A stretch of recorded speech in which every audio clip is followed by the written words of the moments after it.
é falar trazer ele dele, de volta. trazê-lo de volta. Então, quando Deus dá um mandamento muito forte, não tomarás o nome do Senhor teu Deus em vão. Recado rápido. Inscreva-se no canal e dá like para ajudarmos a monetizar os nossos vídeos.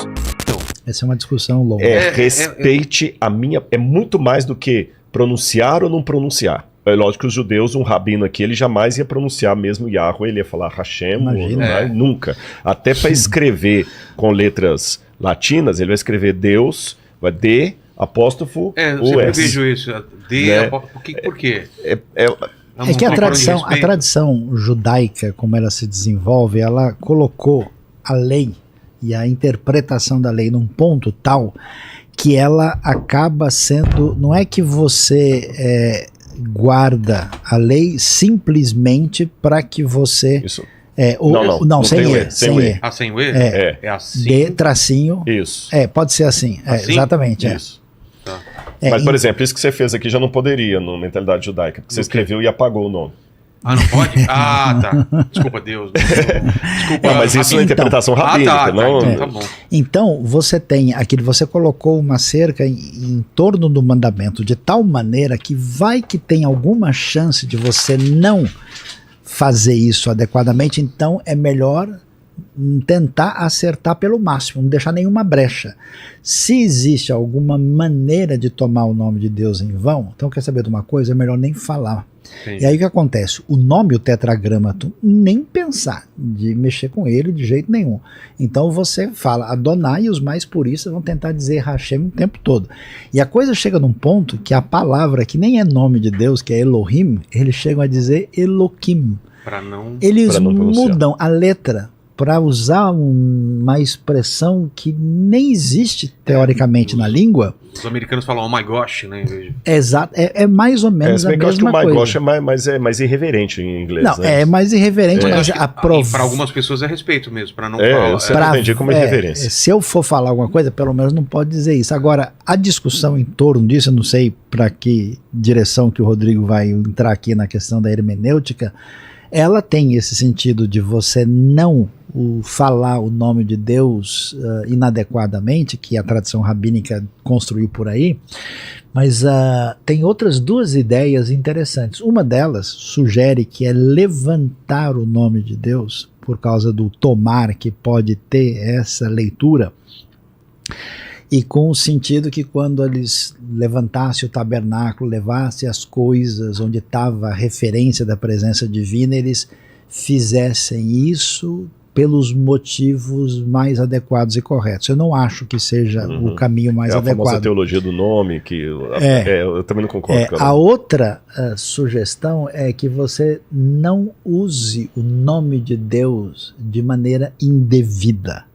Então, quer dizer, qual é o contexto? Deus nos libertou do Egito, dos deuses que nos oprimiam lá. Estou fazendo uma aliança com vocês. E eu sou o Senhor de verdade, então vocês não têm domínio sobre mim. Então, quer saber de uma coisa? Nunca me usem indevidamente para fazer qualquer coisa inadequada com o meu nome, aquilo quem eu sou. Isso está por trás daquilo que é o uso problemático e indevido da fé e da religião de maneira manipulativa para fazer as coisas de maneira inadequada.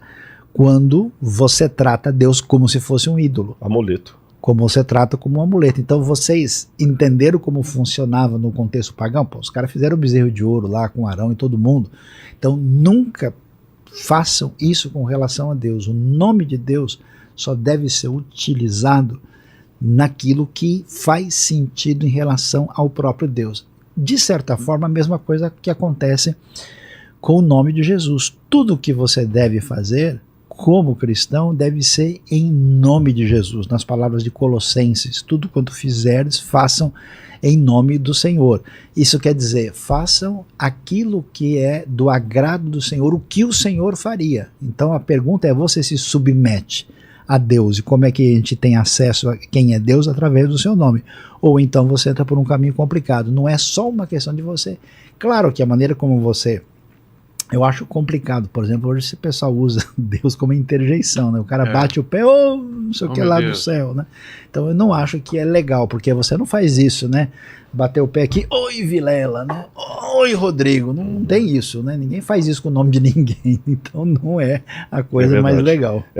A minha ideia, que quando eu falei a teologia do nome aqui, só para diferenciar, quando a gente falou assim, vamos fazer a teologia do nome, é que nós queremos refletir sobre o nome de maneira teológica. Entendi. Mas existe também uma expressão técnica, teologia do nome, que é um movimento hermenêutico que surge, que vai nessa linha que ele falou aí, que o nome de Deus, que fala, o tabernáculo era colocado para fazer habitar o meu nome, que eu não partilho dessa ideia como ele. Eu vejo da maneira arqueológica, que vai como no final da sua explicação, e aí eu separo na Bíblia. É uma construção hermenêutica que eu estou fazendo, ela está em construção ainda, que é tentar ver na Bíblia o que é princípio e aplicação do princípio. Lembrando que o princípio não se negocia, o princípio é eterno, vale para todo mundo. A aplicação do princípio, ela matiza na história, é contextual. Então, por exemplo, o princípio, o respeito. Como é que eu respeito a Igreja Católica? Eu tiro o chapéu na hora de entrar. Como é que eu respeito a sinagoga? Eu coloco o chapéu. Exatamente. Então, princípio e aplicação, ética e moral. Então, o princípio aqui é a reverência ética pelo nome de Deus. Como é que aplica isso naquele contexto dos judeus? Bom, eles estavam saindo de um contexto egípcio onde o nome de uma divindade era usado de maneira manipulativa para ter domínio sobre aquela divindade, a ponto que os próprios sacerdotes egípcios protegiam os nomes de alguns deuses para que não caísse no povo e o Deus ficar... Ou seja, o próprio Deus é refém do seu nome. Porque se alguém souber o meu nome, eu tô frito. É como o gênio da lâmpada lá que eu ilustrei. Se alguém achar a lâmpada e esfregar, o que ele pediu eu tenho que dar. Ele é servo. E o Deus da Bíblia não é assim. Então não tomarás o nome do seu Deus em vão. Não façam como os pagãos. Principalmente que um dos grandes problemas, a meu ver, do comportamento de quebra da aliança dos hebreus, não sei se aqui você vai concordar ou discordar de mim, não era necessariamente trocar o Senhor por um Deus pagão, mas fazer uma simbiose entre os dois. Tanto é que o bezerro de ouro, embora muitos comentaristas pensam que pode ser o Deus Apis, mas olha como ele fala assim, esse é o Deus que tirou vocês do Egito. Quer dizer, ele coloca... sabe aquele Deus que abriu o Mar Vermelho? É esse aqui, olha. Então, acho que a pior quebra da aliança não é nem aquela pessoa que apostata, que quebra e fala assim, eu vou trocar Deus por sei lá, Poseidon. É tipo Jeroboão, né? Exatamente, Jeroboão. Eu vou fazer um altar aqui em Betel e outro em Dan, e vou falar, Israel, olha o Deus que te tirou. Então o grande risco era usar conceitos egípcios, teologia egípcia, para cultuar o Deus de Israel. Essa simbiose é perigosíssima. Notinha de rodapé é o perigo do cristianismo hoje.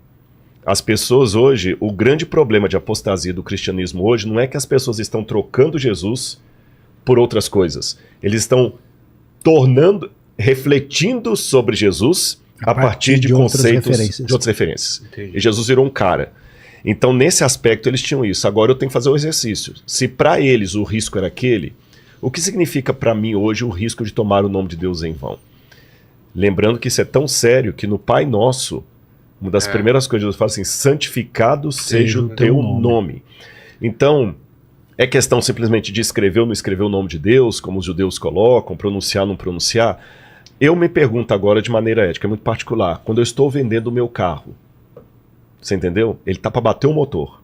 Eu vou enganar o outro. Aí eu falo assim, olha, refiz o motor esses dias. Passa para frente. Isso não é uma forma também de não santificar o nome de Deus? Quando eu estou negando a minha fé. Por causa de vocês, o nome de Deus é blasfemado. É blasfemado entre os gentios. Romanos 2. Tá lá. Ouviu, Lene? E aliás, é até interessante, já que você falou isso. Tive que fazer o cabeçote junto do cabeçote do meu carro esses dias. Tanto é que é uma coisa interessante, tem uma expressão em hebraico para martírio, que é Kadush Hashem. É santificar o nome de Deus, Kadush Hashem. Então, se diante da morte eu não nego a minha fé, isso é uma maneira de santificar o nome de Deus. Você dar ao nome de Deus a dignidade que ele merece. Ele merece. Não jogá-lo na lama a partir da sua vida, da sua vivência. Né? Então é assim que eu interpreto isso. Entendi. Lene, manda uma perguntinha aí, por favor.